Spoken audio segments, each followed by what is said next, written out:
The rain fell like silver threads against the stained glass windows of St. Augustine Cathedral, casting prismatic shadows across the sea of black umbrellas and somber faces. Inside, the air hung heavy with the scent of lilies and unspoken grief, as Thaddeus Blackwood stood motionless beside his wife's mahogany casket. At 52, the tech magnate's face had become a mask of controlled anguish, the lines around his steel-grey eyes deeper than they had been just days before Eleonora's unexpected passing. Before we dive deeper into this extraordinary story, tell us where you're tuning in from, and if this story touches you, make sure you're subscribed, because tomorrow I've saved something extra special for you. The cathedral was filled beyond capacity.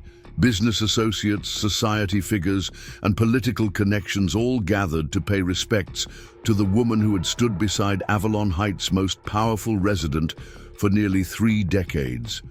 Yet, despite the crowd, Thaddeus stood isolated in his grief, a fortress unto himself. As the minister's voice echoed through the vaulted ceilings, speaking of a life cut short and legacies that endure, no one noticed the rear doors of the cathedral slowly opening. No one except Imogen Frost, Thaddeus's razor-sharp executive assistant, whose narrowed eyes caught the movement instantly. 4 small figures slipped through the gap, their matching navy blue coats and copper-colored hair making them appear almost supernatural in their uniformity. Children, clearly siblings, perhaps even identical in some way, moved with quiet determination down the side aisle, their mother following several steps behind, her expression a complex mixture of embarrassment and resolve. Imogen started to intercept them, but something stopped her. Perhaps it was the oddly formal way the children carried themselves, or the striking intensity in their identical amber eyes. Whatever the reason, she found herself merely watching as the quartet approached the front of the cathedral, stopping just short of where Thaddeus stood. The eulogy concluded. Thaddeus stepped forward to place a white rose on the casket. The moment hung suspended in the quiet solemnity of shared grief. Then, with perfect synchronicity, the 4 children moved forward, positioning themselves directly in Thaddeus's path as he turned away from his final goodbye. The tallest child, a girl with copper curls framing a heart-shaped face, looked up at him with unflinching directness. The cathedral's hushed whispers fell into complete silence as her clear voice carried through the vast space. "You look like our dad." The simplicity of the statement, delivered without hesitation or uncertainty, seemed to freeze time itself. Thaddeus Blackwood, who had negotiated billion-dollar deals without blinking, found himself rooted to the marble floor, his composure cracking for the first time that day.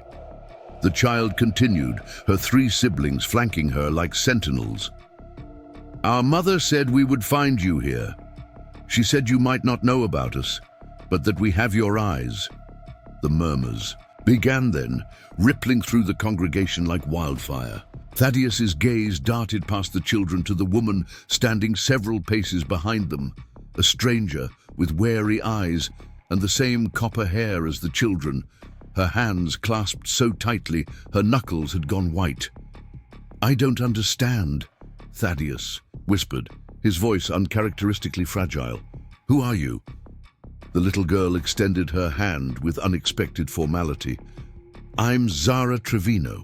These are my brothers and sister, Finn, Kai, and Mila. We're 8 years old." A pause, heavy with implication. "All of us." Before Thaddeus could respond, Imogen was at his side, her arm gently guiding him away from the spectacle unfolding. Before hundreds of watchful eyes, "Mr. Blackwood needs a moment," she announced with practiced authority. "Please, everyone, we'll continue the service shortly." As Thaddeus was ushered into a small antechamber, the last thing he saw was the 4 identical faces watching him go. Their eyes, so unnervingly similar to his own, following his retreat with the patient certainty of those who had waited their whole lives for this moment. And in that instant, something shifted in Thaddeus Blackwood's carefully ordered world, something fundamental and irreversible. Because despite his confusion and the impossibility of their claim, one thought echoed in his mind with terrifying clarity. He had never fathered a child in his life, with anyone. Yet there they stood, 4 children with his eyes, appearing. On the very day he buried his wife. The antechamber of St. Augustine Cathedral had been designed as a quiet refuge, a place for brides to make final adjustments before walking down the aisle, or for clergy to gather their thoughts before services. Today, it served as an emergency bunker for Thaddeus Blackwood, whose breathing came in shallow bursts as he paced the confines of the small room. "This is preposterous," he muttered, loosening his tie as if it were a noose, some kind of cruel prank or extortion attempt. On today of all days, Imogen stood guard at the door, her tablet already in hand. "I've contacted security. They're ready to escort the woman and children out whenever you give the word." Thaddeus stopped pacing, his expression darkening. "Who are they, Imogen? How did they even get in here?" "I'm looking into it," she replied, fingers flying across the screen. "The woman's name is Valencia Trevino, age 36, former resident of Westlake Valley until about 6 months ago when she moved to Avalon Heights, purchased a modest home on the eastern edge of town. No criminal record, works remotely as a data analyst for a healthcare company." Imogen looked up, her expression betraying a hint of surprise. "She appears completely unremarkable in every way. Except for having quadruplets who look like me?" Thaddeus's voice held an edge of hysteria. "This is absurd. I've never met this woman, never even heard of her." A soft knock interrupted them. Soren Voss, Thaddeus's longtime attorney, slipped into the room, closing the door firmly behind him. His perpetually concerned expression seemed even more pronounced. "The situation outside is becoming complicated," Soren said, smoothing his silver-streaked beard. "Half the guests are recording this on their phones. Whatever this is, it's already spreading across social media." Thaddeus sank into a chair, burying his face in his hands. "Ellie's funeral, for God's sake. She deserved better than this circus." "There's something else," Soren added, his voice dropping. "One of the board members recognized the woman.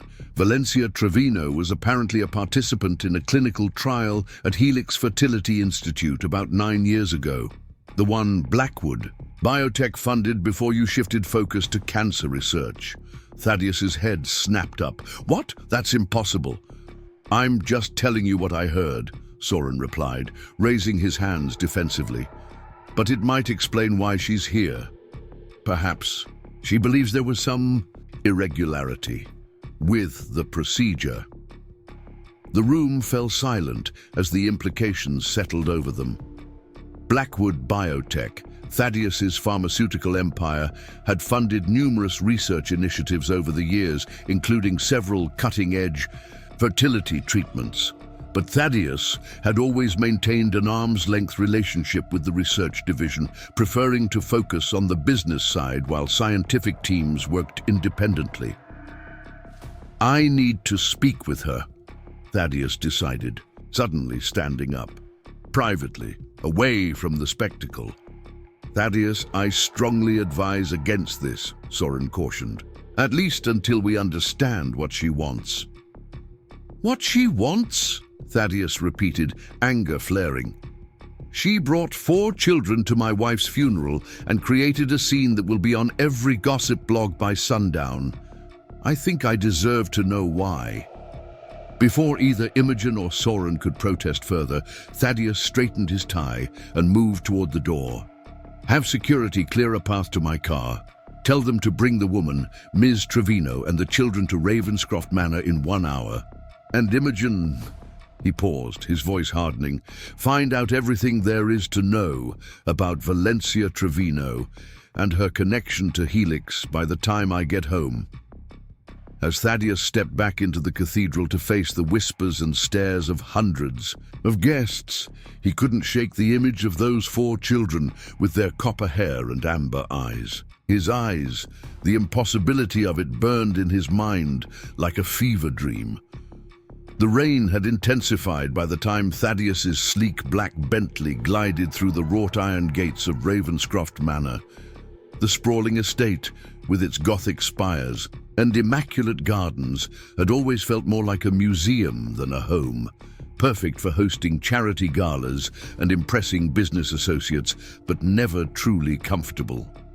Today, its grandeur seemed particularly hollow as he entered the cavernous foyer. Imogen was already waiting, tablet in hand. "They've arrived. I've had them shown to the south parlor." Preparing and narrating this story took us a lot of time, so if you are enjoying it, subscribe to our channel. It means a lot to us. Now back to the story. "And?" Thaddeus asked, shedding his rain-spattered coat. "The connection is real," Imogen confirmed, her usual composure slightly fractured. Valencia Trevino was part of clinical trial RH7729 at Helix Institute in 2015.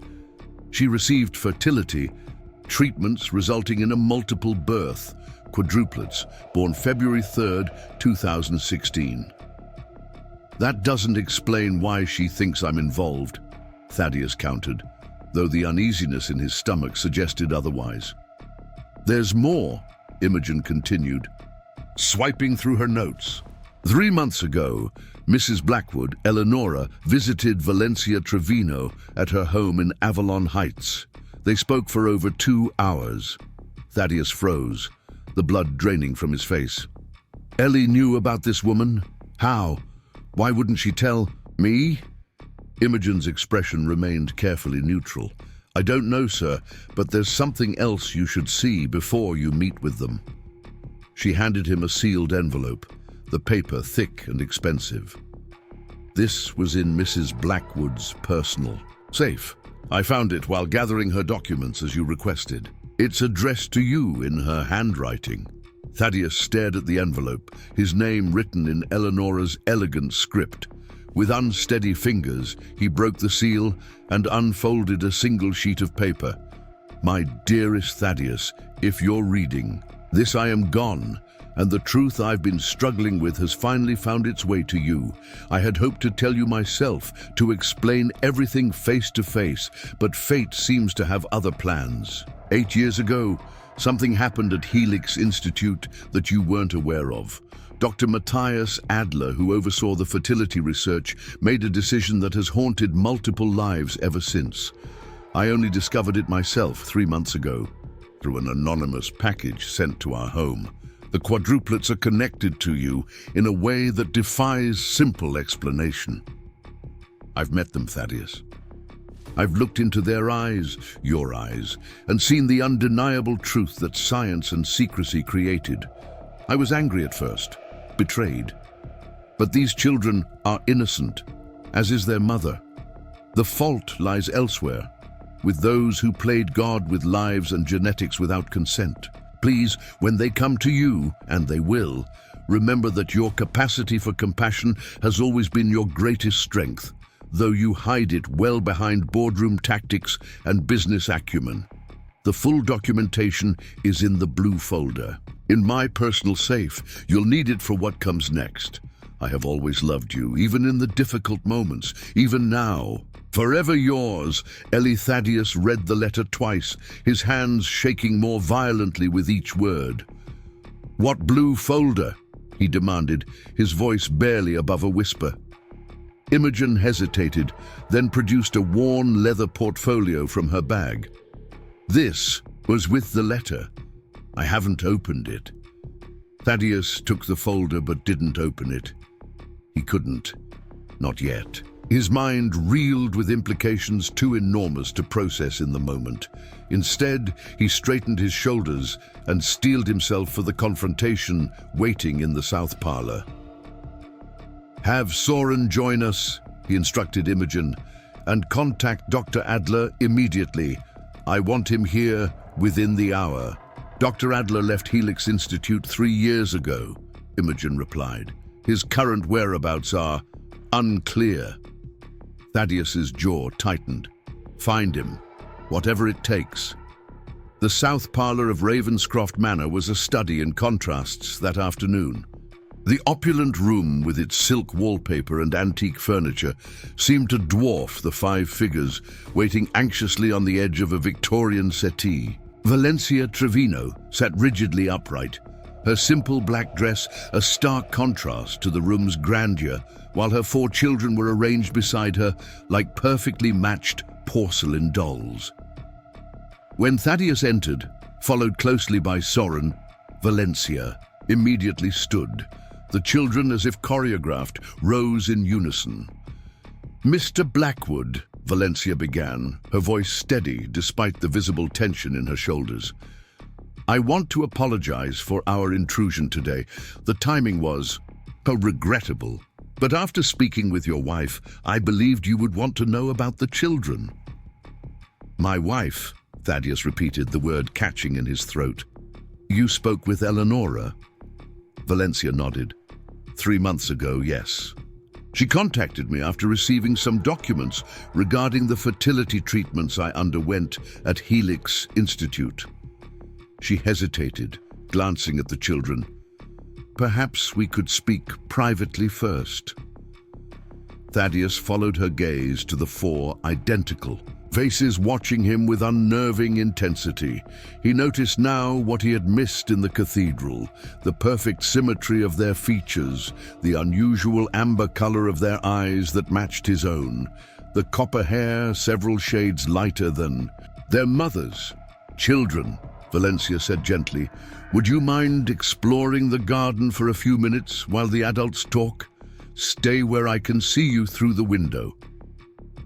Without question, the 4 filed out through the French doors to the terrace beyond, their movements synchronized in a way that sent a chill down Thaddeus's spine. Once they were alone, Valencia exhaled slowly. "They've always been like that, connected in ways even doctors can't explain. They feel each other's pain, finish each other's thoughts. It's beautiful and terrifying all at once." "Ms. Trevino," Thaddeus interrupted, his patience wearing thin. "I need you to explain exactly what this is about." Valencia's expression hardened slightly. 9 years ago, I was desperate for a child, but couldn't conceive naturally.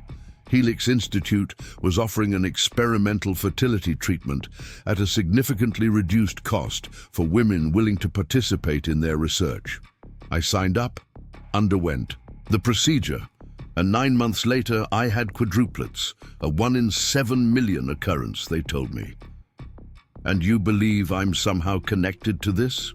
Thaddeus asked, though Eleonora's letter had already confirmed as much. "I didn't. Not until 3 months ago," Valencia clarified. "That's when I received a package containing DNA test results and internal Helix documents, suggesting that my children's genetic profile included DNA that wasn't mine, or from my chosen donor." She paused, meeting his gaze directly. "The DNA was yours, Mr. Blackwood." Soren stepped forward. "That's a serious allegation, Ms. Trevino, one that would be virtually impossible to prove without this." Valencia interrupted, producing a thumb drive from her purse. "Everything is here. The original consent forms I signed, the altered versions created afterward, emails between Dr. Adler and someone high up at Blackwood Biotech authorizing the use of proprietary genetic material in selected trial participants." Her voice wavered slightly. "They used me as an incubator for some kind of genetic experiment without my knowledge or consent." Thaddeus felt the room tilt slightly. He steadied himself against a chair, unable to process the full weight of what he was hearing. "I never authorized any such thing, never provided genetic material for any trials." "Not knowingly, perhaps," Valencia agreed. "According to the documents, samples were collected during your annual executive physical at Blackwood Biotech's medical facility. Dr. Adler had access as the head of research." Thaddeus's annual physical, the routine blood work and tests he underwent each year as part of the company's executive health program. He'd never given it a second thought. Why would Adler do this? He asked, more to himself than to Valencia. The documents suggest it was part of a secret initiative to perfect genetic selection techniques, she replied. Using the DNA of someone with your genetic advantages provided optimal results for their research. Thaddeus turned to look out the window, where the four children were examining a rose bush with identical expressions of curiosity. His brain struggled to accept what his eyes were telling him, that these children, with their perfect symmetry and eerie synchronicity, carried his genetic material, that they had been created in a laboratory without his knowledge using stolen DNA. "What do you want?" he asked finally, turning back to Valencia. Her expression softened. "I don't want your money, Mr. Blackwood, if that's what you're asking. I've managed for 8 years on my own, and we've done just fine." "Then why come forward now? Why bring them to my wife's funeral of all places?" Valencia's composure cracked slightly. "Because your wife asked me to. The last time we spoke, she said that if anything happened to her, I should make sure you met the children as soon as possible. She was worried about something, though she wouldn't tell me what."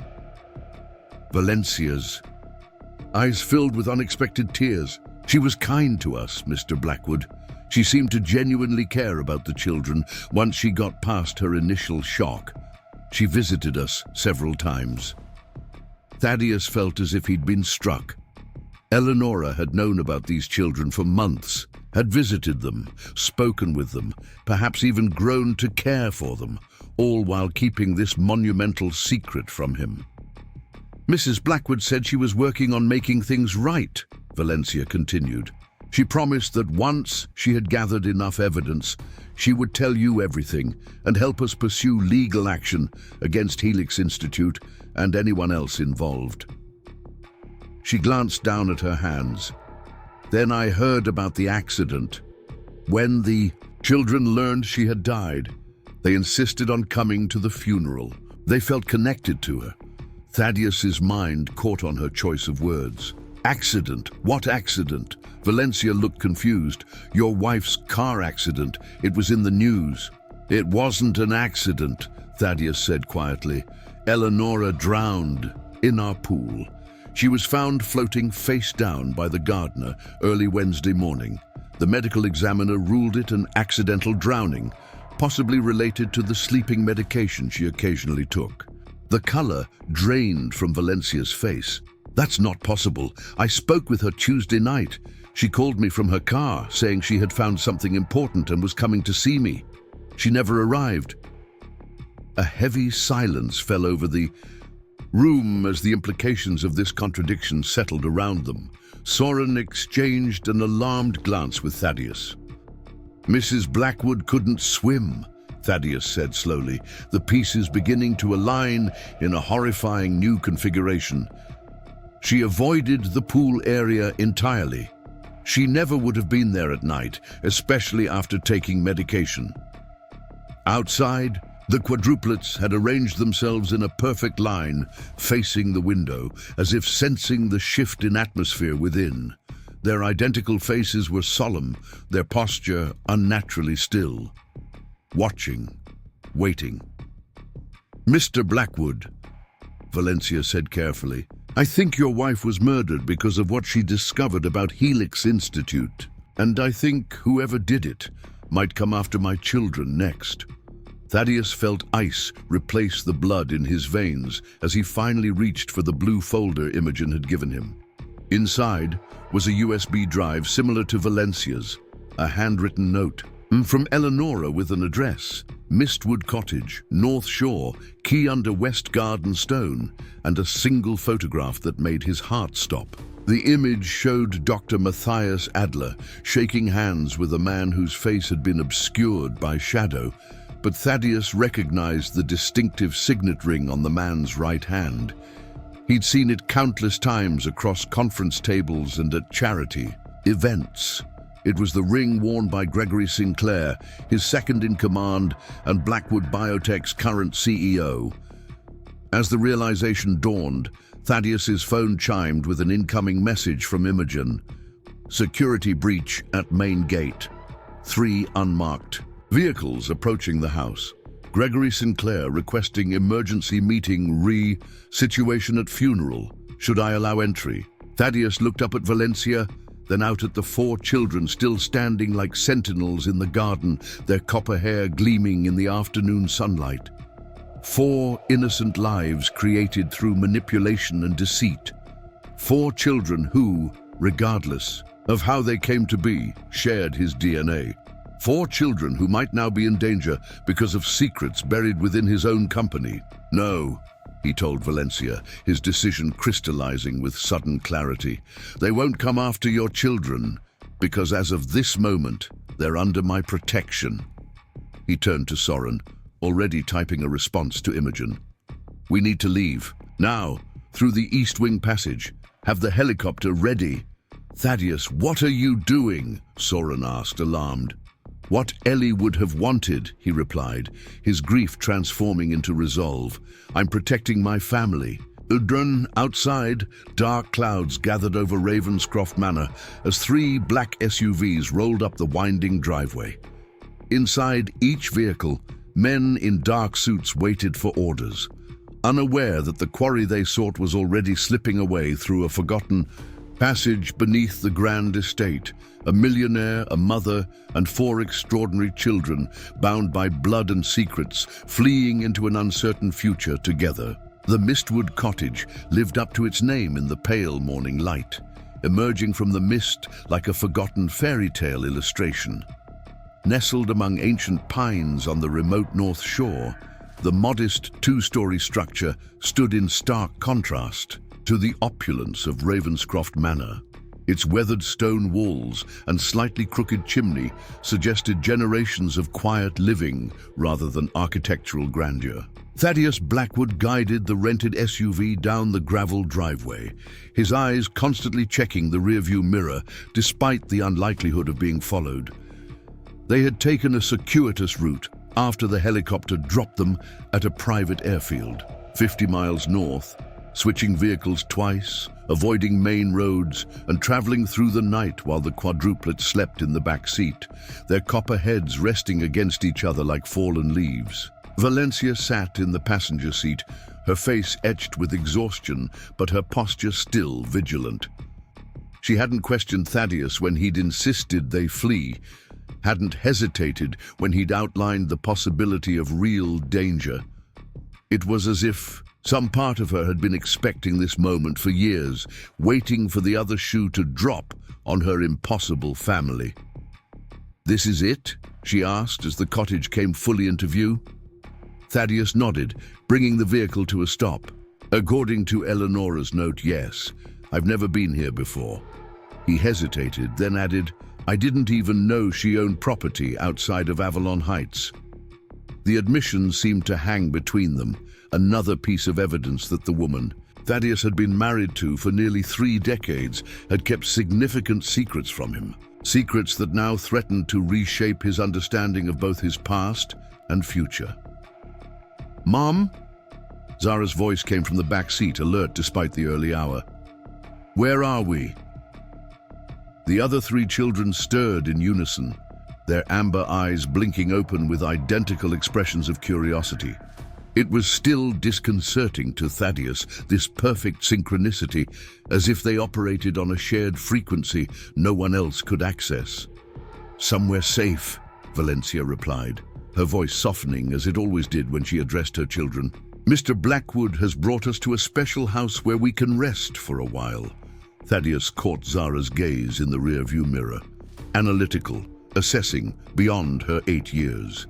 Is it because of the bad men? She asked directly. Valencia's head snapped toward her daughter.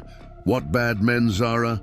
The ones Mrs. Blackwood told us about, Finn answered for his sister, the words matter of fact.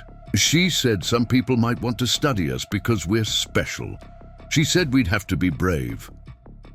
A chill ran through Thaddeus that had nothing to do with the morning air. When did Eleonora tell you this? Last time she visited, Mila responded, the quietest of the four. She brought us presents and took our pictures.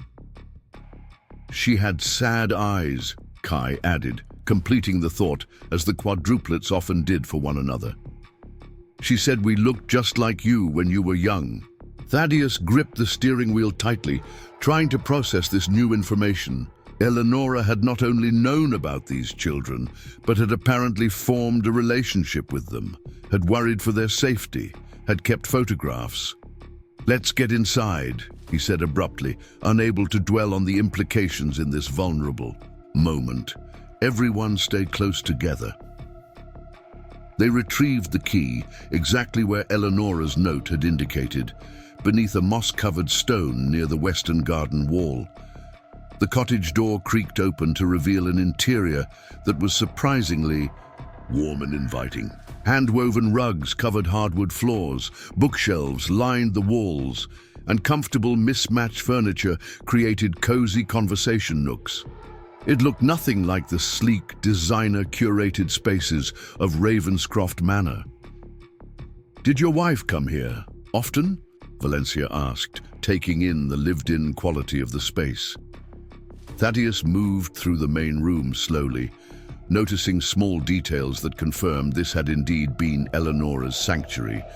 Her favorite brand of tea in the kitchen cupboard, a half-completed crossword puzzle on the coffee table, a well-worn copy of Jane Eyre with her initials inscribed on the flyleaf. "I think she must have," he replied, picking up a framed photograph he'd never seen before.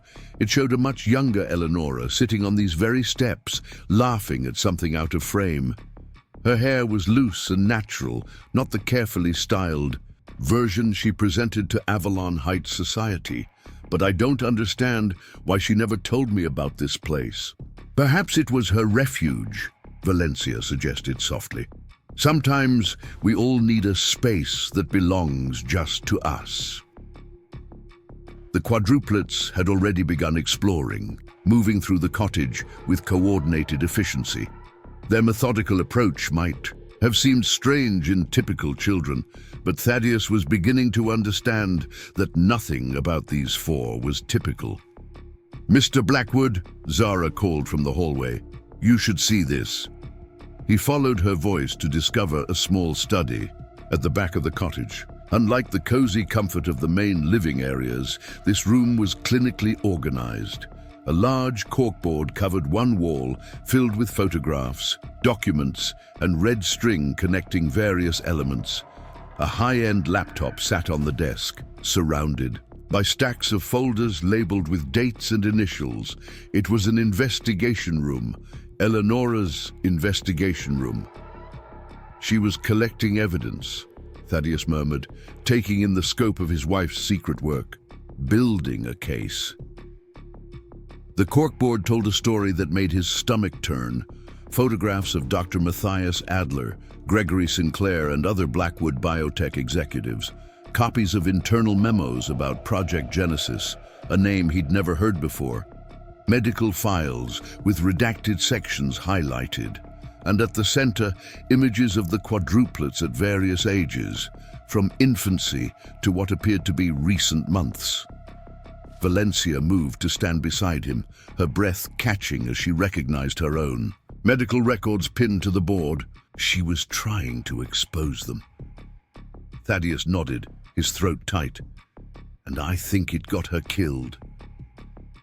The room fell silent as the weight of his words settled over them. Even the children seemed to sense the gravity of the moment, clustering together near the doorway, their expressions solemn. "We need to understand what she found," Thaddeus said finally, approaching the laptop. He tried the most obvious password first, their anniversary date, but was denied access. He tried several other combinations with no success. "May I?" Zara stepped forward, her small face serious. Thaddeus hesitated, then stepped aside. The girl examined the laptop for a moment, then typed a sequence of numbers. 02032016. The screen unlocked instantly. Valencia gasped softly. "How did you know?" "Our birthday," Zara replied simply. "Mrs. Blackwood said it was important to her." Thaddeus felt something twist inside his chest. Pain or perhaps wonder, he couldn't tell. The password to Eleonora's most private investigation had been the birth date of children he hadn't known existed until yesterday. The files on the laptop were meticulously organized, just like the physical evidence on the corkboard.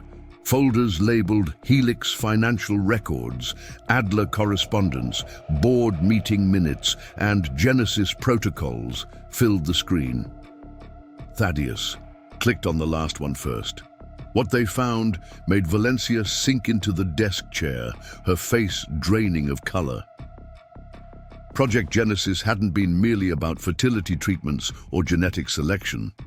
It had been about creating enhanced humans, children with heightened cognitive abilities, accelerated development patterns, and potential for specialized skills. The documents detailed experiments with genetic editing using proprietary technology, developed at Blackwood Biotech, administered to unwitting fertility patients. "Oh, my God," Thaddeus whispered, scrolling through pages of technical jargon and clinical results. They were playing God with human embryos, creating... What? Super children? Creating us, Finn said from where he stood beside his brothers and sister. There was no fear in his voice, just calm acceptance. Valencia reached for her children, pulling them close. "I don't understand. I signed up for a standard fertility treatment. They told me the multiple pregnancy was just a rare outcome." "They lied," Thaddeus said grimly, opening another file. According to this, Helix Institute selected 27 women for the experiment. Only 5 resulted in successful pregnancies, and of those 5... He paused, the implications sinking in. "You were the only one who carried to term, the only one who delivered live births." The quadruplets turned to look at him with identical expressions of curiosity, and Thaddeus fought the urge to step back. There was nothing threatening about these children, and yet the intensity of their focused attention felt almost supernatural. "That's why they've left us alone until now," Valencia realized, her arms still protective around her children. "They've been monitoring us from a distance, tracking the results of their experiment. Until Eleonora started asking questions," Thaddeus added, clicking through more files. "Look at this. She traced financial irregularities in the Helix Institute funding, discovered off-book payments to research staff involved in Project Genesis, and here," he pointed to a series of emails, "communications between Gregory Sinclair and government officials about national security applications for the Genesis protocols." Valencia's expression hardened. "They're weaponizing children." "Not just any children," Thaddeus corrected, his voice hollow. "Children created with specific genetic profiles, including, apparently, mine." He couldn't bring himself to look at the quadruplets as he said this, couldn't face the reality that these 4 extraordinary beings shared his DNA through no choice of his own. A sudden noise from outside, the crunch of tires on gravel, cut through the tension in the room. Thaddeus moved swiftly to the window, careful to remain hidden behind the curtain as he peered out. A black sedan had pulled up beside their rented SUV. 2 men in dark suits emerged, scanning the property with practiced efficiency. "They found us," Thaddeus muttered. "How the hell did they find us?" Valencia quickly herded the children away from the window. "Is there another way out?" Thaddeus frantically searched the room for options. "I don't know. I've never been here before." "The cellar," Zara said suddenly. All eyes turned to her. "There's a hidden door in the pantry." Mrs. Blackwood showed. "At last time," she said, "it was a secret passage from long ago." Without questioning how the child knew this when he didn't, Thaddeus grabbed the laptop, and several folders from the desk. "Show us, quickly." Zara led them to the kitchen pantry, where she confidently pushed aside a shelf of canned goods to reveal a narrow wooden door built into the wall. It swung open with surprising ease, exposing a steep staircase descending into darkness. "Everyone, inside," Thaddeus ordered, hearing the front door rattle as someone tested the lock. "Now." Valencia ushered the children through the hidden entrance while Thaddeus grabbed a flashlight from a kitchen drawer. He pulled the pantry shelf back into position just as the sound of breaking glass came from the front of the cottage. The cellar was cold and damp, with rough stone walls and a packed earth floor. Thaddeus's flashlight revealed stacks of preserved food supplies, bottled water and, most surprisingly, a metal cabinet containing what appeared to be emergency equipment. Eleonora had prepared this place as a shelter, not just a retreat. "There should be a tunnel," Zara whispered, pointing to the far wall. "Mrs. Blackwood said it leads to the boathouse by the lake."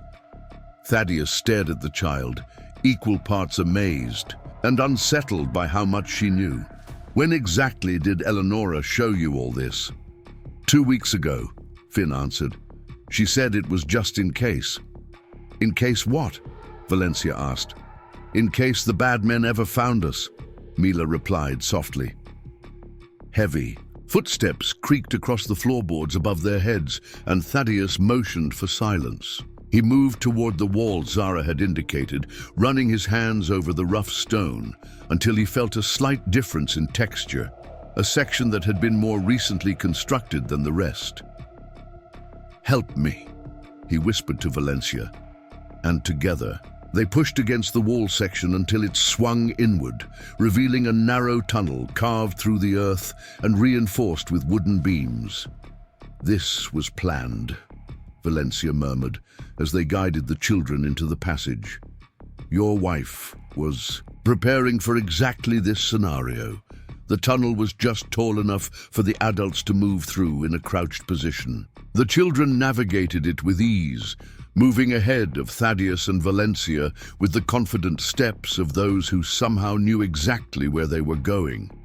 After what felt like an eternity of darkness and the sound of their own breathing, they emerged into a small wooden boathouse. Through slatted walls, Thaddeus could see the steel-grey waters of Lake Mistwood and the heavy fog that still clung to its surface. "There's a boat," Kai pointed to an aluminum craft tethered to the small dock. It was a simple fishing boat with an outboard motor, hardly remarkable except for one detail, a set of keys dangling from the ignition, waiting for them. "She thought of everything," Thaddeus said quietly, a mixture of grief and gratitude washing over him. Even in death, Eleonora was protecting them, protecting these children she had somehow come to care for. They boarded the boat quickly, Thaddeus helping Valencia and the quadruplets before untying the mooring line. The outboard motor started on the first try, its steady purr mercifully muffled by the thick fog that enveloped them as they pushed. Away from the dock. "Where will we go?" Valencia asked, huddled with her children in the center of the boat. Thaddeus guided the craft deeper into the fog, away from the shoreline and the men who had tracked them to the cottage. "There's a small fishing town on the eastern shore. Eleonora grew up there before moving to the city. If she was being this thorough, she might have made arrangements there too." As if in answer to his speculation, Zara pulled a small envelope from her pocket and held it out to him. "Mrs. Blackwood gave me this. She said I should only give it to you if we ever had to use the tunnel." Thaddeus stared at the envelope, then at the child offering it. He'd been a businessman long enough to recognize calculated moves and strategic planning, but this level of foresight, this orchestration from beyond the grave, was almost beyond comprehension. With numbed fingers, he took the envelope and tore it open. Inside was a key and a slip of paper with an address. 112 Harbor Street, Finn's Point. "Ask for Marianne. Tell her Ellie sent you."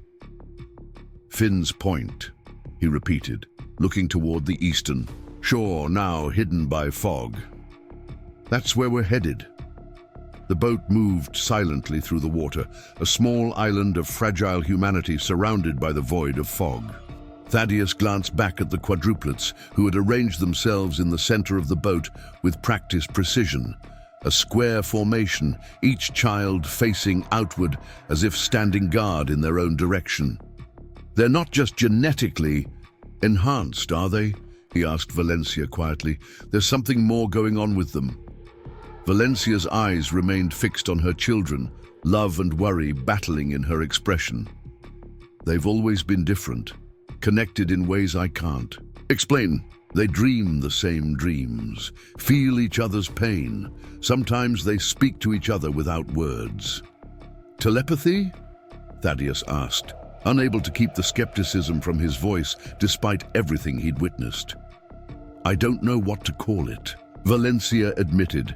But Project Genesis didn't just create 4 separate children with advanced abilities. It created a unit, a system that functions as one organism with 4 bodies.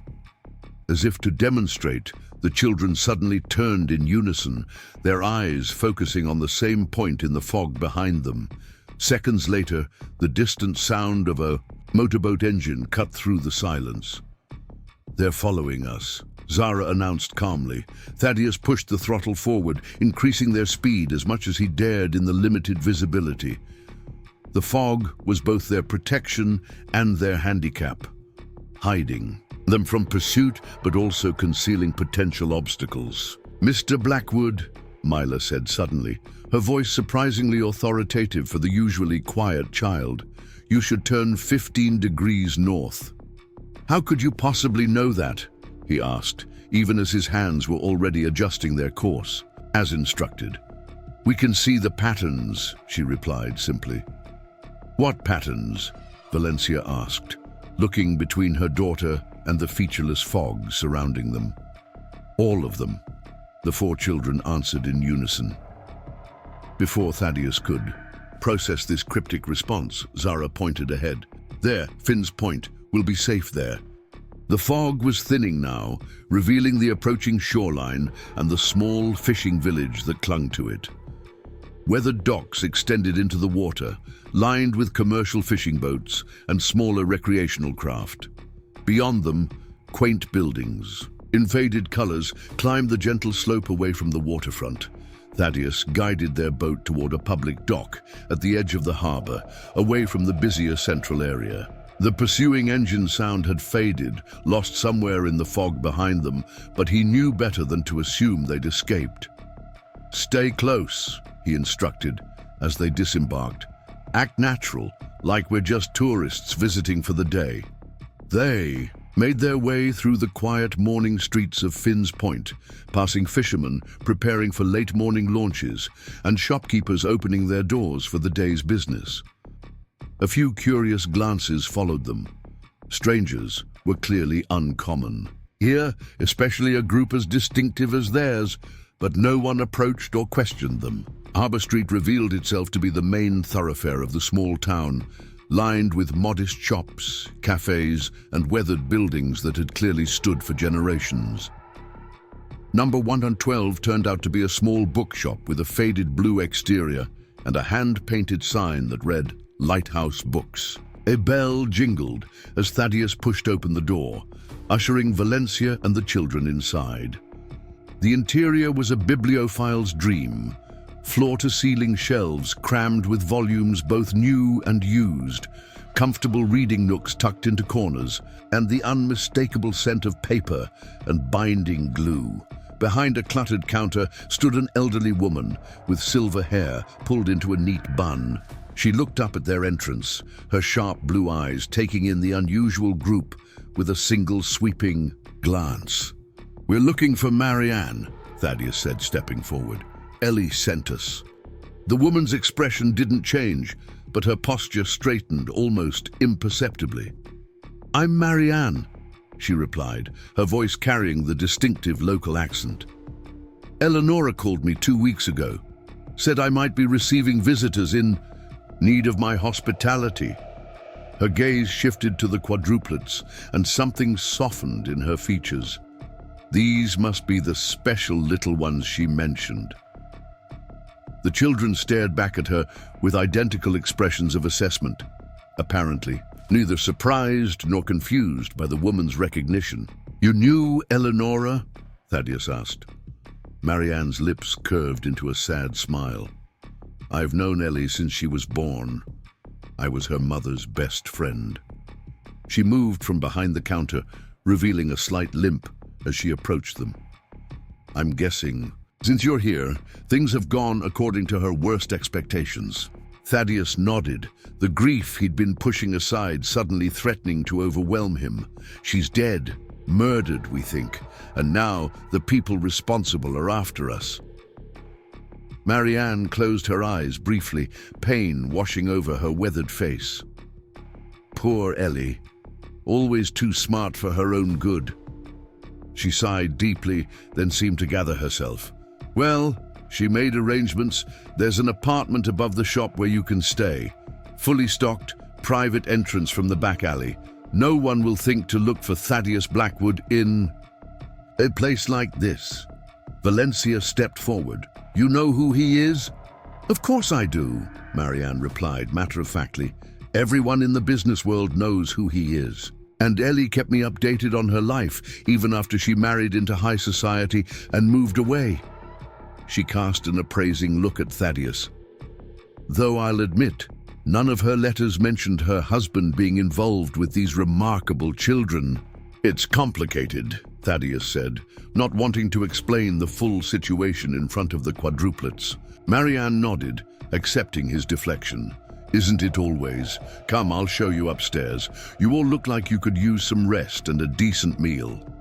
As they followed the older woman through the shop toward a back staircase, Thaddeus felt a small hand slip into his. Looking down, he was surprised to find Zara walking beside him, her amber eyes, his eyes, gazing up with an expression too knowing for a child. "You're sad about Mrs. Blackwood," she observed. Thaddeus swallowed hard. "Yes, I am." "She was sad too," Zara continued, "but she said sometimes doing the right thing hurts." "She told you that?" Zara nodded.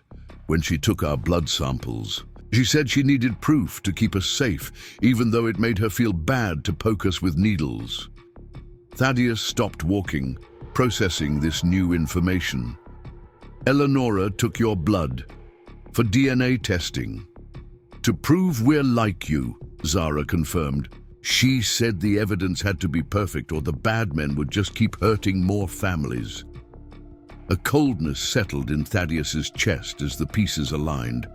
Eleonora hadn't just been building a case against Helix Institute for her own peace of mind, or even to protect these 4 children.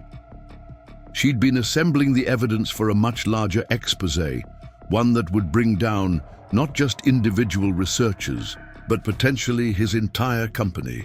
And somewhere in Finn's Point, hidden away by his forward-thinking wife, might be the final piece of evidence needed to complete her work. The apartment above Lighthouse Books was surprisingly spacious, with slanted ceilings, dormer windows overlooking the harbor, and comfortable, mismatched furniture that reminded Thaddeus of Mistwood Cottage. It felt lived in and secure, far removed from the sleek corporate world where he had spent most of his adult life. Marianne showed them around with brisk efficiency, pointing out the fully stocked kitchen, the 3 bedrooms, the bathroom with its clawfoot tub, and most importantly, the security measures Eleonora had installed, new locks on every door and window. A security camera disguised as a birdhouse, monitoring the back entrance, a police scanner on the kitchen counter. Ellie was nothing if not thorough, Marianne commented as she completed the tour. "There's a burner phone in the drawer by the refrigerator. My number is the only one programmed into it. Use it if you need anything, but otherwise stay put until we figure out next steps." "Duh, we can't just hide here indefinitely," Thaddeus pointed out. "Sooner or later they'll expand their search. A town this small, people will talk." Marianne's expression sharpened. "You let me worry about the townspeople, Mr. Blackwood. Folks around here take care of their own, and Eleonora was one of us long before she was yours." The subtle rebuke wasn't lost on Thaddeus, but he let it pass. This wasn't the time for ego or territorial disputes. "Thank you," Valencia said, breaking the tension, "for helping us, for helping my children." Marianne's face softened as she looked at the quadruplets, who had already begun examining the apartment with their usual coordinated efficiency. Ellie explained some of what was done to them, not everything. I suspect she was protecting me from the full truth, but enough to know that they're extraordinary children who deserve a chance at a normal life. "Normal isn't really an option," Valencia said quietly. "It never has been." "Perhaps not," Marianne agreed. "But safe should be. That's what Ellie wanted to give them. Safety and choices." She turned back to Thaddeus, her expression growing serious again. "There's a safe in the master bedroom, behind the landscape painting. Ellie said you'd need what's inside." With that cryptic message delivered, she bid them goodbye, promising to bring up some hot food later and warning them again to stay out of sight. As the door closed behind her, Thaddeus and Valencia exchanged a look of shared exhaustion and uncertainty. So much had happened in the 24 hours since the funeral. Revelations that had shattered Thaddeus's understanding of his life, his company, and even his own identity. "You should check the safe," Valencia suggested, sinking onto a worn sofa. "I'll get the children settled." Thaddeus nodded and made his way to the master bedroom, where a pastoral landscape in a simple frame hung above a dresser. Behind it, as Marianne had indicated, was a small wall safe with a digital keypad. He tried the same combination Zara had used on the laptop, the quadruplet's birth date, but was denied access. After several more unsuccessful attempts with significant dates from his and Eleonora's life, he sat on the edge of the bed, frustrated and increasingly anxious. A soft knock at the door interrupted his thoughts. Finn stood in the doorway, watching him with that unsettling directness. All 4 children he shared. "It's your birthday," the boy said without preamble. "What? The code. It's your birthday. Mrs. Blackwood said you always forget that other people remember it." Thaddeus blinked, momentarily taken aback by the casual intimacy of the observation. It was true. He had never been one for celebrating birthdays, considering them unnecessary distractions. But Eleonora had always insisted on marking the occasion in some small way. He turned back to the safe and entered his birth date. The lock clicked open immediately. Inside was a single USB drive and a sealed envelope with his name written on it in Eleonora's elegant handwriting. With a strange sense of déjà vu, Thaddeus realized it was the second letter from his dead wife he'd opened in as many days. This one was longer, more detailed, and as he read it, the blood drained from his face. "My dearest Thaddeus, if you're reading this, I've failed to see our plan through to completion, and you've been thrown into this nightmare unprepared. For that, I am deeply sorry. What you've discovered about the quadruplets is only the beginning. Project Genesis wasn't an isolated experiment. It was the first phase of something much larger called Operation Harbinger, a classified initiative with connections to military intelligence and certain governments interested in creating specialized human assets. Gregory has been the liaison between Blackwood Biotech and these government entities for years, operating a shadow research division with funding that never appears on the company's official books. I discovered this purely by accident 3 months ago when I was gathering financial information for the Children's Hospital fundraiser. One misplaced file, one careless moment on Gregory's part, and suddenly I was staring into an abyss I couldn't ignore. The USB drive contains everything: financial records, research protocols, video of the actual procedures, and most damningly, the list of 27 women who were unknowingly part of the experiment. Valencia Trevino was merely the success story. The others experienced miscarriages, stillbirths, or children with severe abnormalities who didn't survive. They covered it all up, Thaddeus. They buried the failures and celebrated the one victory. 4 perfect children with extraordinary capabilities that they've been monitoring from afar for 8 years. I've spent the past 3 months building this case, connecting with Valencia, getting to know those remarkable children. I needed absolute proof before I came to you because I knew how devastating this would be. Not just personally, but for everything you've built. Blackwood Biotech will likely not survive this revelation. My attorney has copies of everything. His name is Julian Mercer, based in Toronto. I chose someone with no connection to our circle specifically to avoid potential interference. If you're reading this letter, call him immediately. Tell him Phase 2 should be activated. He'll know what to do. One last thing, trust the children, Thaddeus. They know more than they should, see more than should be possible.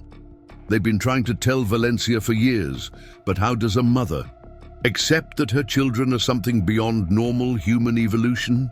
How does she protect them from becoming weapons when she doesn't fully understand what they're capable of? That responsibility now falls to you. They are, in a very real sense, your children too. Not in the way we always wanted, I know, but perhaps in the way the universe intended. I have loved you since I was 19 years old. That has never wavered, not once. Forgive me for keeping this from you until I had all the evidence. I was trying to protect you, just as I'm trying to protect them. Always yours, LEPS. Watch the video file marked Z Protocol Test 4. It will help you understand what they can really do. Thaddeus lowered the letter, his hands shaking violently. The scope of what Eleonora had uncovered, the systematic experimentation, the deaths, the cover-ups, the government involvement, was almost beyond comprehension. And at the center of it all, his own company, his own legacy. Did she tell you about the others? He looked up to find all 4 quadruplets standing in the doorway now, their expressions identical in their solemnity. The others? He repeated, though something in him already knew what they meant. The ones who didn't make it, Zara clarified. The ones who weren't strong enough. Thaddeus felt a chill run down his spine. How do you know about them? We can feel them sometimes, Mila said softly, in our dreams. They're part of us, Finn added. The missing pieces. There were supposed to be 12, Kai concluded. 3 sets of 4. But only we survived. Valencia appeared behind her children, her face pale as she overheard their conversation. What are they talking about? Thaddeus held up the USB drive, his expression grim. I think we're about to find out. The video was grainy, clinical, the kind of footage meant for documentation rather than viewing pleasure. A white room with 4 separate examination tables, each holding one of the quadruplets at approximately age 5. Their copper hair was shorter then, their faces rounder with childish softness, but those amber eyes remained unchanged, alert, aware, older than their years. White-coated researchers moved between the tables, attaching electrodes to small foreheads and tiny fingers.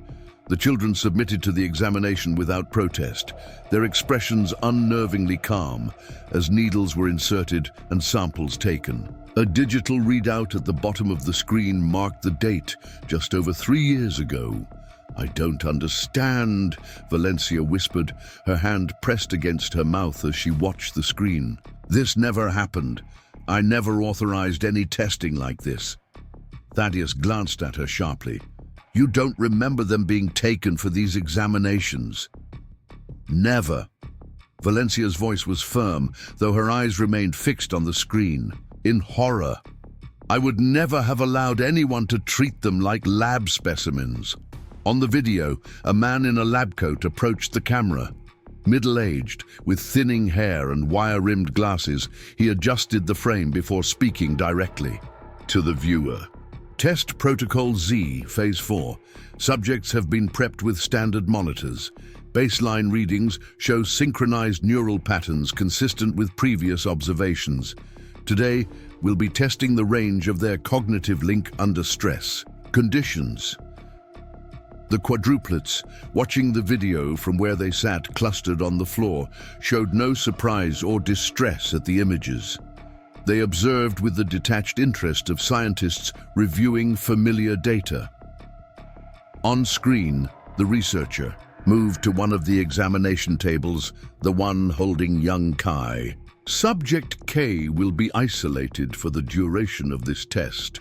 Observation room Theta has been prepared according to specifications. Two assistants wheeled Kai's table away through a door at the far end of the room. The camera angle changed, showing a split screen. The original room with the three remaining children on one side and a separate chamber with Kai on the other. The rooms appeared to be completely isolated from each other, with no windows or visible communication methods between them. The researcher's voice continued over the footage.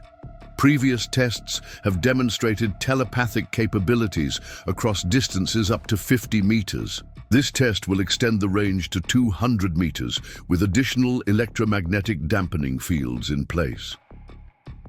Valencia made a small, wounded sound. Telepathic capabilities? What are they talking about? No one answered her.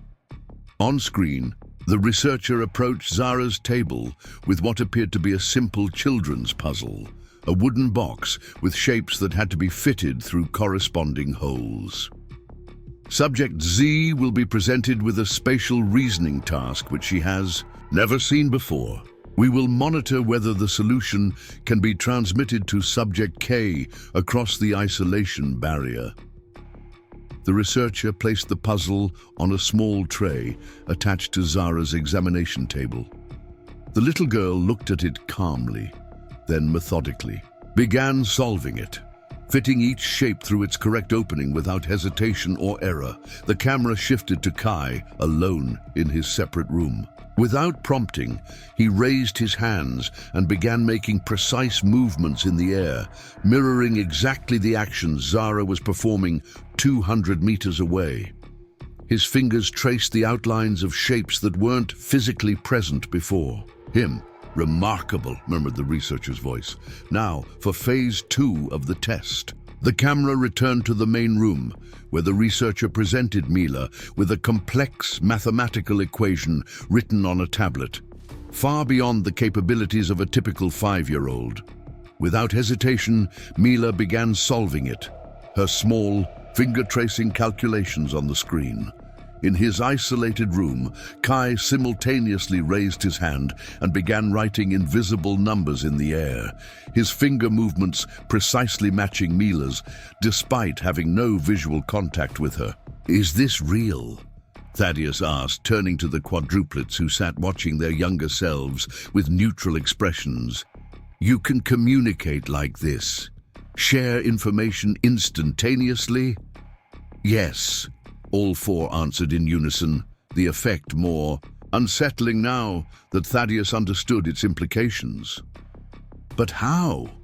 Valencia asked, her voice breaking. "How could you have been part of these tests without me knowing?" "They took us while you were sleeping," Finn explained calmly. "They put something in the air through the vents in our old house. You would sleep very deeply on certain nights. Once every 3 months, Mila added, always on a Tuesday. We never told you, because they said it would make you sad, Zara continued, and because they said you wouldn't remember anyway. But we remembered everything, Kai finished. Valencia's face crumpled in anguish and guilt. All these years, and they were experimenting on you right under my nose, and I never knew. On the screen, the final phase of the test had begun. Finn was being shown a series of complex visual patterns that he had to reproduce from memory. In the isolated room, Kai was simultaneously drawing the exact same patterns on a digital tablet that had been provided to him. The researcher's voice narrated with clinical detachment, "Success rate remains at 100% across all cognitive domains.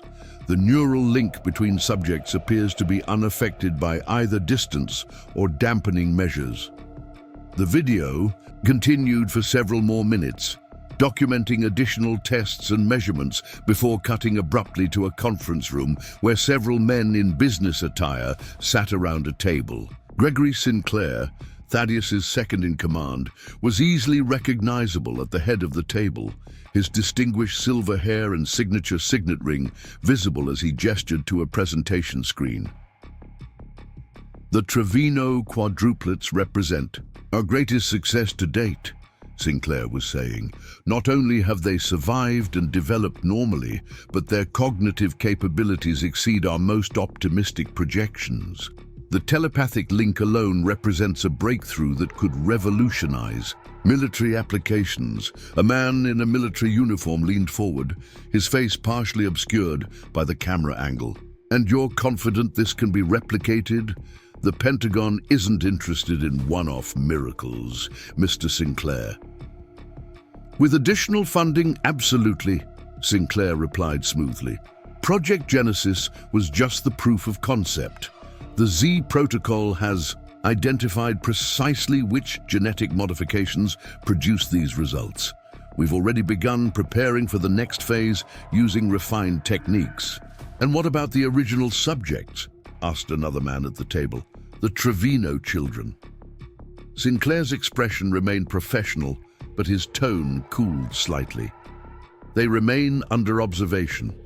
When they reach maturity, we'll have a clearer picture of how the modifications develop through puberty and into adulthood. At that point, a decision can be made about whether to bring them into the program officially. And the mother remains unaware, Sinclair assured them. We've been quite thorough in managing that situation. The video ended there, freezing on Sinclair's confident smile. The apartment above Lighthouse Books fell into silence so profound that the distant sounds of harbor activity seemed to intrude like thunder. Thaddeus closed the laptop, his hands trembling with a combination of rage and horror.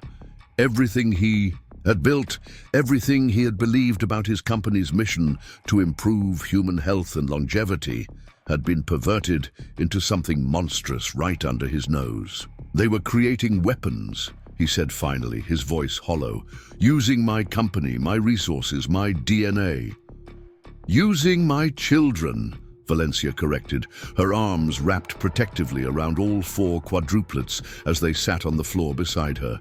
The shock and betrayal on her face had hardened into something fiercer, the protective fury of a mother who had discovered a threat to her offspring. Thaddeus looked at the quadruplets, really looked at them for the first time since this nightmare began. Not as curiosities or problems or even victims, but as children, extraordinary certainly, but still children who deserved protection and nurturing rather than exploitation. We need to contact Julian Mercer, he said, remembering Eleanora's instructions. Now.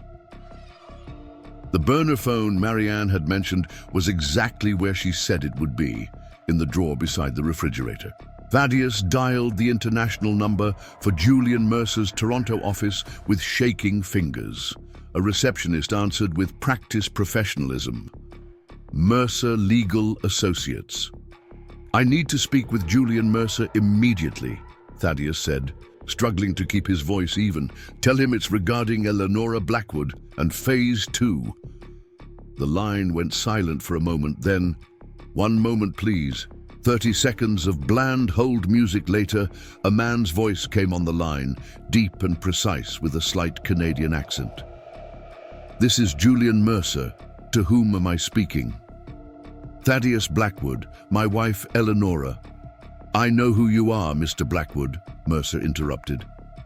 I've been expecting your call for the past 48 hours. I was beginning to worry.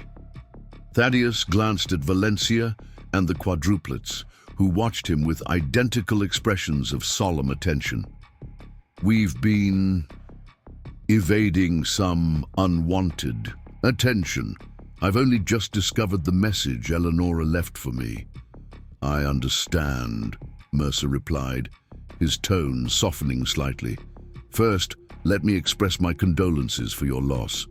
Eleanora was a remarkable woman, Yes, Thaddeus agreed, a lump forming in his throat. She was. She was also extraordinarily thorough, Mercer continued, his voice shifting back to businesslike efficiency. The materials she provided me over the past 3 months have been compiled into what I believe is an airtight case against those responsible for Project Genesis. She mentioned something called Phase 2. Indeed. Mercer's voice took on an edge of grim satisfaction. Phase 2 was Eleanora's contingency plan in the event something happened to her before the evidence could be made public through proper legal channels. It involves simultaneous delivery of the complete evidence package to the FBI, Interpol, 3 major news organizations, and the attorneys general of 7 different countries where Blackwood Biotech operates. Thaddeus's breath caught. That would destroy the company. Yes, Mercer agreed without hesitation. It would. Eleanora was quite clear that this was an acceptable outcome if it meant exposing those responsible and securing safety for the Trevino children. The weight of his wife's decision settled heavily on Thaddeus's shoulders. Blackwood Biotech employed thousands of people worldwide, supported countless families, and was developing treatments for diseases that affected millions. And yet, looking at the 4 solemn children watching him from across the room, he couldn't disagree with Eleanora's assessment. Some prices had to be paid. When? He asked simply. I've had everything prepared since I received news of Eleanora's death, Mercer replied. I was only waiting for your call to confirm. The materials can be released within the hour. Do it, Thaddeus said without hesitation. There's one more thing, Mercer added. Eleanora was concerned about immediate reprisals once this information goes public. She made arrangements for secure transportation out of the country for Ms. Trevino and the children. The details are in a sealed envelope I was instructed to open only after speaking with you. What kind of arrangements? I don't know the specifics yet, but knowing Eleanora, they will be comprehensive. She mentioned something called sanctuary protocol. Does that mean anything to you? Thaddeus frowned. No, nothing. I'll open the envelope and call you back with details. In the meantime, stay where you are and remain vigilant. Once Phase 2 is activated, there may be desperate reactions from those implicated. The call ended, and Thaddeus turned to Valencia and the Quadruplets, who had been watching him with that eerie, coordinated attention throughout the conversation. What happens now? Valencia asked, her arm still protectively around Mila's shoulders. In about an hour, the world is going to learn about Project Genesis, Thaddeus replied. Everything, the illegal experimentation, the cover-ups, the military connections, all of it will become public knowledge. And then what? Valencia pressed. We just go back to our lives? Pretend this never happened? I don't think that's an option anymore, Thaddeus said gently. Once this story breaks, there will be investigations, trials, media attention. The Quadruplets will become the center of a global controversy. We don't want that, Zara spoke for all 4 of them, her young face serious. We just want to be left alone. Thaddeus looked at them. These impossible children, created from his genetic material without his knowledge or consent. Despite the circumstances of their creation, despite the brief time he had known them, he felt a strange protectiveness growing within him. These were, in some sense, his children too. Eleanora made arrangements, he told them, something called sanctuary protocol. We'll know more soon.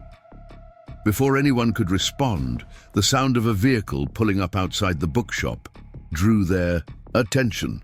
Valencia moved quickly to the window, peering cautiously through the curtain. It's just Marianne, she reported, the tension in her shoulders easing slightly. She's carrying groceries. Minutes later, the elderly woman appeared at their door with 2 large paper bags. Thought you might be getting hungry, she said, making her way to the kitchen to unpack her offerings. Any news? Thaddeus briefly explained their call with Julian Mercer and the imminent release of Eleanora's evidence. Marianne nodded, as if this was exactly what she had expected. "That sounds like Ellie," she commented, efficiently arranging sandwich materials on the counter, always 3 steps ahead of everyone else. "Did she ever mention something called sanctuary protocol to you?" Thaddeus asked. Marianne's hands paused momentarily in their work. "She didn't call it that, no, but she did ask me about the old lighthouse keeper's cottage on Shell Island. Said she might need a temporary haven for some special guests." "Shell Island?" Valencia asked.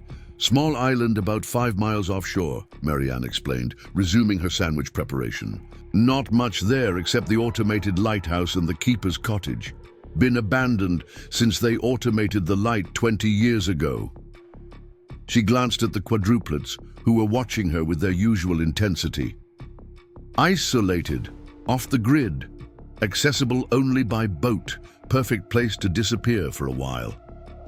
The burner phone rang before Thaddeus could pursue this line of questioning further. Julian Mercer's voice came through immediately when he answered. "Phase 2 has been initiated," the attorney reported without preamble. "All evidence packages have been delivered. I expect the first news reports to break within the next 30 minutes. And the sanctuary protocol? As I suspected, extremely thorough," Mercer confirmed. "There's a boat waiting at the fins. Point Marina, slip 14. The captain has been instructed to transport you to a place called Shell Island upon request. Once there, you'll find the lighthouse keeper's cottage prepared with supplies sufficient for at least 6 months. Eleanora. Arranged for regular deliveries through a local fisherman who apparently can be trusted implicitly." Thaddeus looked at Marianne, who nodded in confirmation. "Otto Grimsby," she said, "known him 60 years, silent as the grave and loyal to a fault. He was sweet on Ellie's mother back in the day. The cottage has been modernized with solar, power, satellite internet, and other amenities," Mercer continued. "There's also a secure communication system that connects directly to my office. Eleanora's instructions are that Ms. Trevino and the children should remain there until the legal proceedings have sufficiently progressed to ensure their safety." "And me?" Thaddeus asked, though he already suspected the answer. Mercer hesitated. "Eleanora felt your presence would be required elsewhere. As the CEO of Blackwood Biotech, you'll need to address the allegations publicly, cooperate with investigators, and help rebuild what can be salvaged once the responsible parties are removed." It made sense, of course.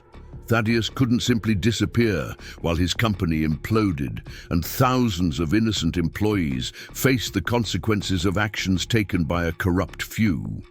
And yet, the thought of separating from Valencia and the quadruplets, now, when he had only just begun to understand the bond that connected them, felt unexpectedly painful. "I understand," he said finally. "There's one more thing," Mercer added. "A personal message Eleanora left for you. She said, 'Remember that family isn't always defined by tradition. Sometimes it's created through circumstance.'" The call ended, leaving Thaddeus standing in the middle of the apartment, the weight of his wife's final message settling over him like a mantle. He looked at Valencia, who was helping Marianne prepare lunch, and at the quadruplets who had arranged themselves by the window in their usual perfect symmetry, and felt something shift within him. "We need to move quickly," he announced. "The news is about to break, and we don't want to be here when it does."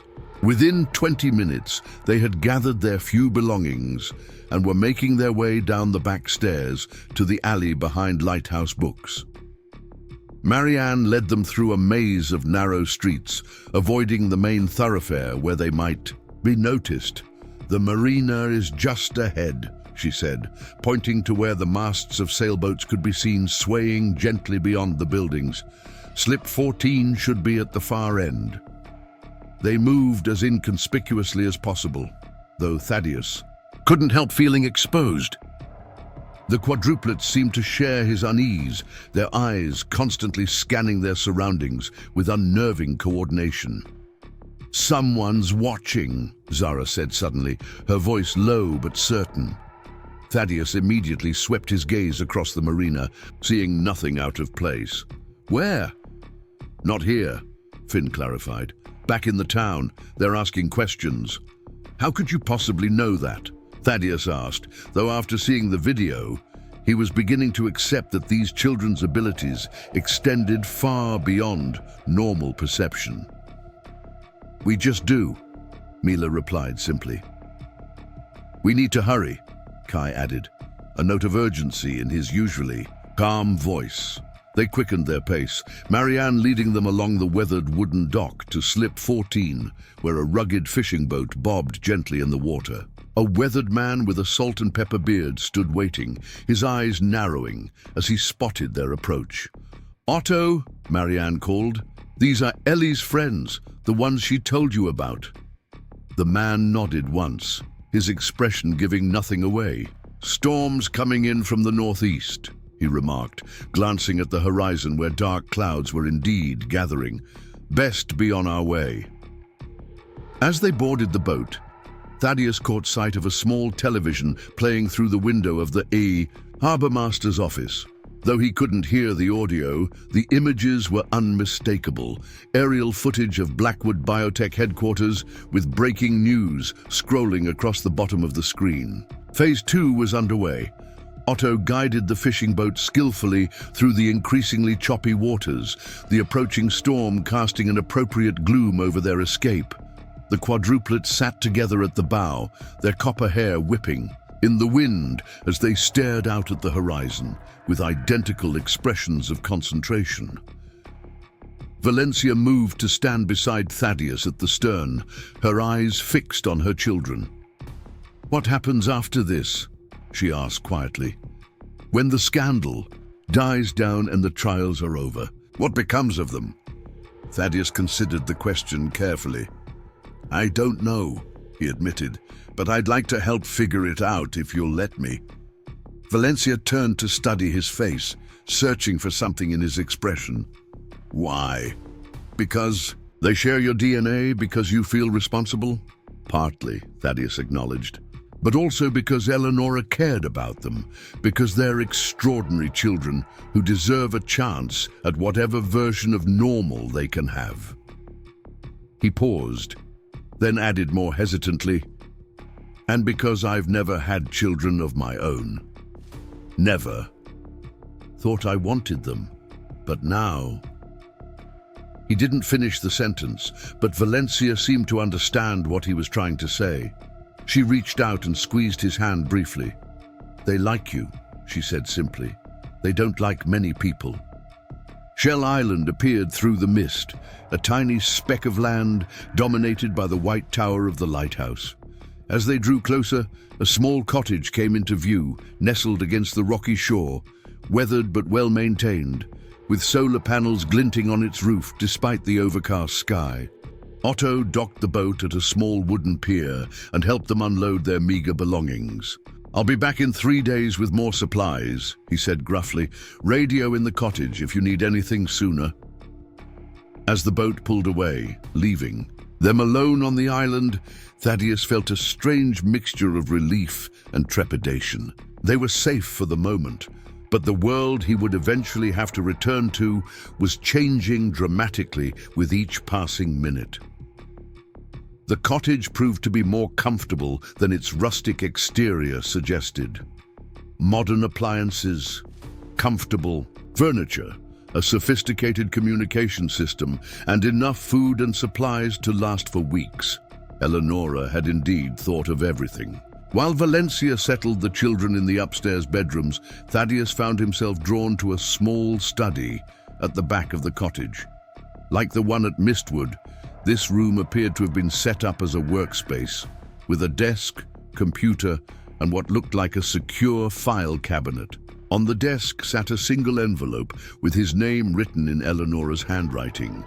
The third such letter in as many days. With a deep breath, he opened it and began to read.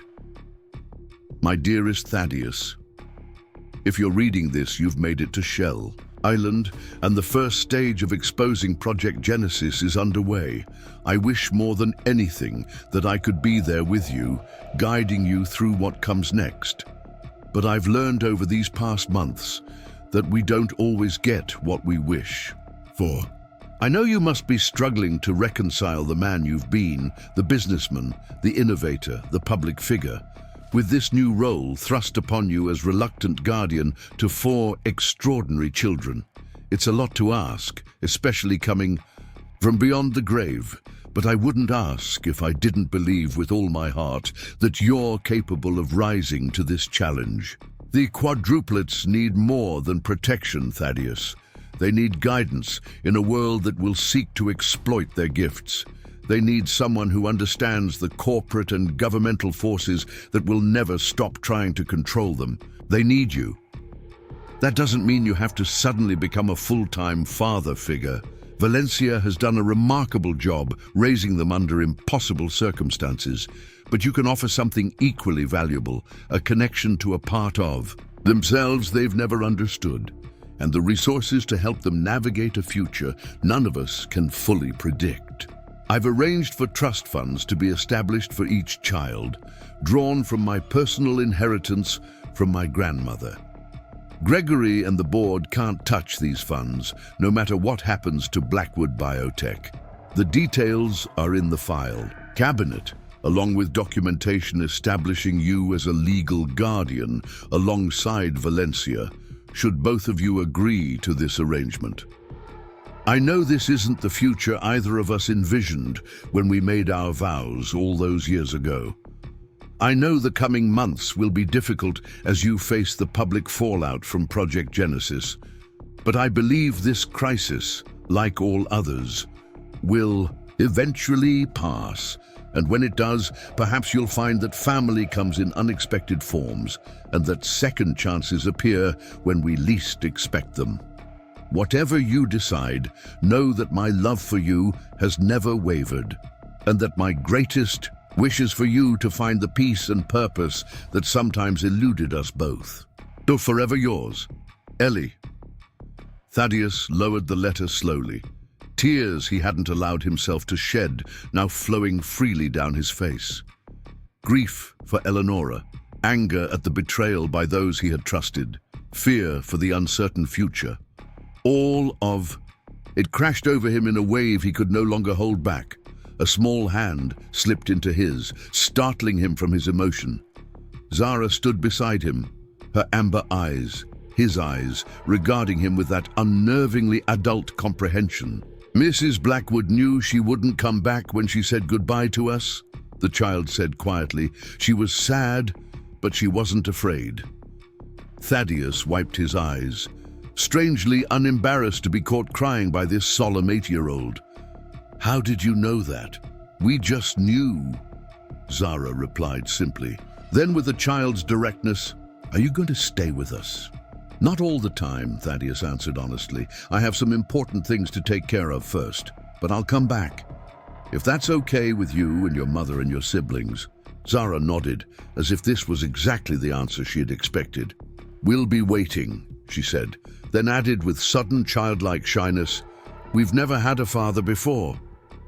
Before Thaddeus could respond to this startling statement, she turned and walked back upstairs to join her siblings, leaving him to contemplate the strange new path his life had taken.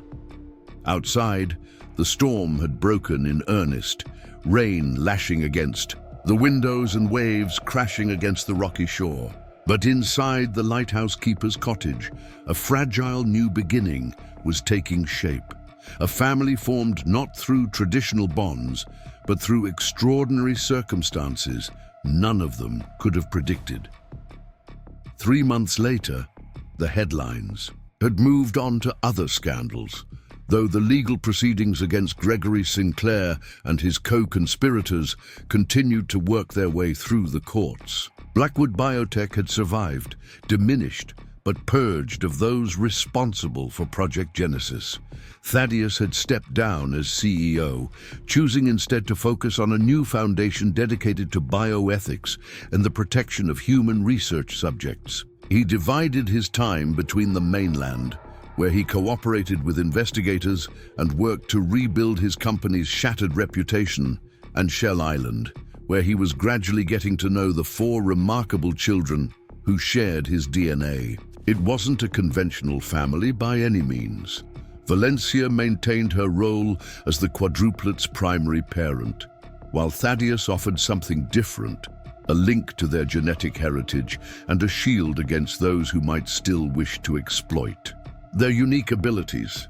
The arrangement was unusual, but it worked. On a crisp autumn afternoon, Thaddeus stood on the rocky shore of Shell Island, watching as the quadruplets moved in perfect unison at the water's edge, conducting some experiment of their own devising involving shells and the patterns of retreating waves. Their copper hair gleamed in the sunlight, and their focused concentration reminded him so much of himself at that age that it sometimes took his breath away.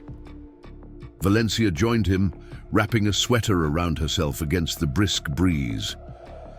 "They've been at that for hours," she remarked. "Something about wave frequencies and telepathic amplification. I pretend to understand." Thaddeus smiled. "I gave up pretending weeks ago. They're already operating at a level beyond anything I can follow." "That should terrify us," Valencia said softly. "Perhaps," Thaddeus agreed, "but I choose to be hopeful instead. They have your heart and compassion. That matters more than their abilities." They stood in comfortable silence, watching the children work. So much remained uncertain: what the quadruplets would become as they grew, how the world would react if their abilities became public knowledge, whether the shadowy government connections that had funded Project Genesis would ever truly be severed. But today, on this small island sanctuary, those concerns felt distant. Today was about 4 extraordinary children finding their way in a world that had never anticipated their existence, guided by 2 unlikely allies who had found common purpose in protecting them. "Eleonora would be pleased," Valencia said suddenly, "with how things have turned out." Thaddeus nodded, his throat tightening slightly at the mention of his late wife. "She orchestrated most of it from beyond the grave, always 3 steps ahead, as Marianne said. Do you think she knew about the telepathy, about how advanced they really are?" "I think she suspected," Thaddeus replied. "She was extraordinarily perceptive. In the distance, the quadruplets had stopped their experiment and were now standing in a perfect square formation, facing outward toward the 4 cardinal directions." As Thaddeus and Valencia watched, the children raised their hands simultaneously, pointing to something only they could perceive. "What are they doing?" Thaddeus asked, fascinated as always by their synchronized behaviors. Valencia shook her head. "I've learned not to ask too many questions. They'll tell us if it's important." As if on cue, the quadruplets turned and began walking back toward them, their movements perfectly aligned despite the uneven terrain. Zara, always the spokesperson for the group, looked up at Thaddeus with those amber eyes that mirrored his own. "Someone's coming," she announced calmly. Thaddeus immediately tensed, scanning the horizon. "Where? How do you know?" "Not now," Finn clarified. "Tomorrow. A boat with important news." "What news?" Valencia asked, having learned to trust her children's inexplicable predictions. "About the others," Mila said softly. "The missing pieces," Kai added. Thaddeus and Valencia exchanged concerned glances. "What missing pieces?" Thaddeus asked, though a chill of foreboding ran through him. "The ones like us," all 4 children answered in perfect unison. "They found more." And with that cryptic announcement, the quadruplets continued past them toward the cottage, leaving Thaddeus and Valencia standing on the shore, watching the horizon where tomorrow's boat would apparently appear, bringing with it another chapter in this extraordinary journey neither of them had chosen, but both had embraced. Some families are born, some are made, and some, like this unlikely configuration of genetic donor, surrogate mother, and telepathic children, are formed through circumstances so unusual they defy conventional definition. But as Thaddeus watched the quadruplets make their way up the path to the lighthouse keeper's cottage, these impossible children with his eyes and another woman's heart, he realized that Eleonora had been right in her final message to him. Family isn't always defined by tradition. Sometimes it's created through circumstance, and sometimes those unexpected families are the ones that save us when we least expect to be saved.